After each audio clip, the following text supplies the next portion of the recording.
السلام علیکم۔ آپ سب کے ذہن میں ایک سوال پیدا ہوتا ہوگا کہ اسپرے سے وضو ہو جائے گا اور مزید میں اس طرح وضو کرنے کی اجازت ہے؟ روز بروز نئے ایسے مسائل سامنے آ رہے ہیں۔ اسپرے سے وضو کرنے کا یہ بھی ایک نیا طریقہ ہے جو لوگوں میں عجیب سا پھیلا دیا گیا ہے۔ اسپرے سے وضو شرط کے مطابق ہوگا کہ ہر اس عضو پر جو وضو کے فرض اعضاء میں شامل ہے کم از کم 2 قطرے بہہ جائیں، یعنی ہر بال، ہر جلد، ہر سطح پر وہ پانی بہے۔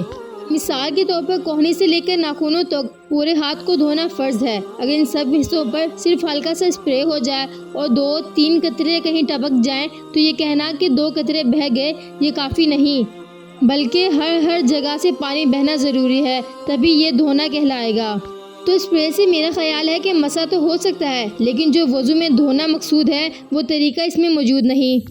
اب اگر کوئی اسپرے اتنا زیادہ کرے کہ 2-3 بوتلیں اسپرے کی ختم کر دے تو شاید ایک آدھ بازو تو دھل جائے گا، اور اگر اس انداز سے ہر عضو پر 2 قطرے بہہ جائیں تو پھر یہ دھونا کہلائے گا۔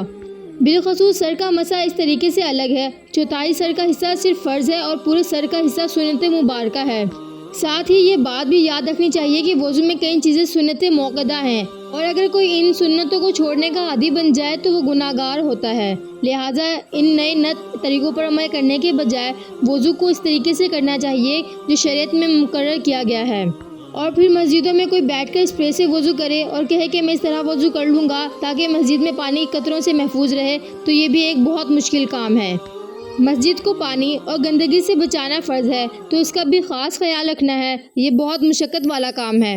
اب جیسا کہ کہا گیا ہے کہ مسجد کے فرش پر وضو کے ٹپکنے والے قطرے نہ گرے، تو اس کے لیے 2-3 تولیے رکھنے پڑیں گے، کیونکہ اعضائے وضو سے قطرے جو شرعی شرط کے مطابق 2 بہنے چاہیے وہ تو گریں گے۔ اب وہ کہاں گریں گے؟ مسجد کے فرش پر تو نہیں گر سکتے۔ مسجد میں صفیں بچھی ہوتی ہیں، انہیں گیلا نہیں کر سکتے، تو اس کے لیے ہمیں اپنا رومال رکھنا پڑے گا، اور عام سائز کا رومال بھی کافی نہیں ہوگا، وہ بھی جلدی گیلا ہو جائے گا۔ اس کے لیے بڑے بڑے تولیے ہونے چاہیے۔ پھر اسپرے کا یہ مسئلہ بھی حل ہے، وہ صرف ہاتھ پر نہیں جاتا بلکہ ساتھ بیٹھے ہوئے لوگوں پر بھی چلا جاتا ہے۔ کوئی بعض اوقات تلاوت کر رہا ہو یا بیٹھا ہو تو وہ بھی متاثر ہو سکتا ہے۔